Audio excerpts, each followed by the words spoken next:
सड़कों पर आकर के न्याय मिले, फिर व्यवस्था का क्या होगा? अगर इस तरह से लोग सड़कों पर आने लगे और सड़कों पर आकर के बच्चियों के लिए न्याय मांगने लगे, एक जो ऐसे जघन्य अपराध की प्रवृत्ति वाले लोग जनपद में रहते हैं और पुलिस नहीं सुनती है, ये बहुत ही जघन्य अपराध पुलिस का है।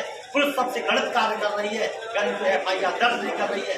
ऐसी पुलिस को यहाँ से हटा देना चाहिए, इसे दूसरे अच्छे आदमी बुलाना चाहिए। ये पुलिस जो है बिल्कुल न्याय नहीं कर रही है और प्रार्थी कई दिन से जो है दर की ठोकर खा रहे हैं। क्या ये मर जाएं? क्या करें? कहाँ जाएंगे ये?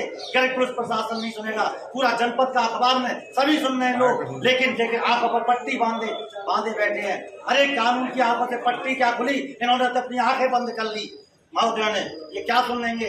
इसलिए आप मैं कहता हूँ कि सीधे मुख्यमंत्री के दरबार जाइए, कुछ नहीं सुनेंगे, अंधे बहरे लोग बैठे प्रशासन में। इतना ही कहना चाहता हूँ। जय हिंद, जय भारत। जी, आप यहाँ धरने पे बैठे, क्या मामला है? मेरे बच्ची के साथ 15 तारीख को जो स्कूल में घटना हुई थी, मेडिकल उसी दिन हो गया, इसका मेडिकल रिपोर्ट नहीं आई है अब तक। कोई 2 दिन की बोली थी कि 2 दिन में आ जाएगी, जबकि 5 दिन हो गए। 5 दिन तक अभी कोई मेडिकल रिपोर्ट नहीं आई है। प्रशासन पूरा पैसे के बल पे खरीद लिया गया है। रिपोर्ट बदलवाने के लिए भी प्रयास किए जा रहे हैं, इसलिए वो देरी कर रहे हैं। हम यहाँ इसलिए आए हैं, हमें आशंका है कि रिपोर्ट बदली जाने की कोशिशें चल रही हैं। हमें अपनी बच्ची की रिपोर्ट जल्दी चाहिए और हमें न्याय मिलना चाहिए। अगर यही बेटी किसी बड़े नेता वगैरह की होती तो क्या ये 5 दिन ही लग जाते? ये हम गरीब आदमी हैं, आम आदमी हैं, इसलिए इतने टाइम लग रहा है और ये पैसे से सब कुछ खरीदा जा रहा है। हमें न्याय मिलना चाहिए। जो भी आरोपी है, जो भी मुजरिम है, वो पकड़कर उसे कड़ी से कड़ी सजा मिलनी चाहिए। सीएमओ कार्यालय आए हैं, क्या मामला है? 15 तारीख को बलदेव पब्लिक स्कूल में मेरी बच्ची के साथ में दुष्कर्म किया गया है। अभी तक 5 दिन बीत चुके, अभी तक कोई मेडिकल रिपोर्ट नहीं आई है। पैसे के बल पर उसको बदलने की कोशिश में लगे हुए हैं और मेरी बच्ची को न्याय मिलना चाहिए। और अगर यही बच्चा किसी मंत्री नेता का होता तो अब तक इतना ही टाइम लगता क्या? 5 दिन बीत चुके हैं अभी तक। रोज चक्कर काट रहे हैं यहाँ पे, CM ऑफिस, SP ऑफिस। एक मासूम बच्ची के साथ जो दरिंदगी हुई, उससे पूरे मथुरा जनपद के वासियों को झकझोर दिया है।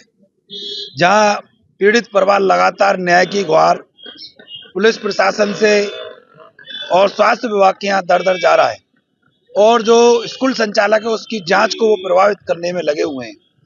मैं शासन और प्रशासन से और आला अफसरों से ये अपील करता हूं कि उस मासूम बच्ची को हम सब मिलकर, क्योंकि हमारी भी बेटी है, हमारे भी बच्चे हैं, और एक छोटी जो हम जिसे भगवान का रूप है, 3.5 साल की बच्ची के साथ जिस तरीके से उसके साथ दुष्कर्म की बात चर्चा में आई है, हुई है, तो निसंदेह इसमें कोई संदेह नहीं है कि यदि हम लोगों के अंदर थोड़ा जमीर भी बचाए तो हमें उसके साथ उसके न्याय की लड़ाई लड़नी चाहिए।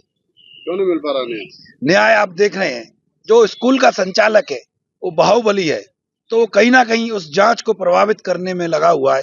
मैं तो शासन और प्रशासन से और इस प्रदेश के अपने मुख्यमंत्री से भी अपील करता हूं कि उन्होंने बेटी बचाओ बेटी पढ़ाओ का नारा दिया है, तो उस परिवार को लगना चाहिए कि वास्तव में सूबे के मुख्यमंत्री एक महिलाओं की और उनकी जो मासूम जो दरिंदगी हुई है उसके साथ उसको न्याय मिले।